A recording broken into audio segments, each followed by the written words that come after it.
കുഞ്ഞുങ്ങളിൽ സാധാരണ രീതിയിൽ ഒരു വർഷത്തിൽ ഒരു 4-5-6 വൈറൽ പനി ഉണ്ടാവാറുണ്ട്. ഇതൊരു പറയേണ്ട ഒരു പ്രശ്നമല്ല.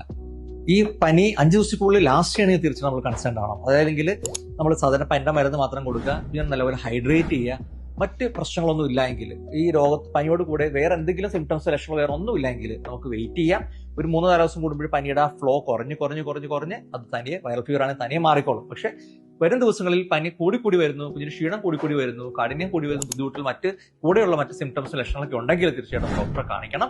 അതല്ല എങ്കിൽ പനിയുടെ മരുന്നും അതുപോലെ തന്നെ നല്ല ഹൈഡ്രേഷനും കൊടുത്ത് ലഘുവായിട്ടുള്ള ഭക്ഷണങ്ങളും കൊടുത്ത് ആവി ഉപയോഗിച്ച ഭക്ഷണമായിരിക്കും ഏറ്റവും നല്ലത്. ദഹിക്കാൻ എളുപ്പം അതായിരിക്കും. കുഞ്ഞിനെ പ്രൊട്ടക്ട് ചെയ്ത് കഴിഞ്ഞാൽ എനിക്ക് തോന്നുന്നു ഒരു വർഷത്തിലേക്ക് വരുന്ന 5-6 വൈറൽ പനിക്ക് ഓടിപ്പിടിച്ച് ഡോക്ടറെ പോകേണ്ട യാതൊരു ആവശ്യമില്ല.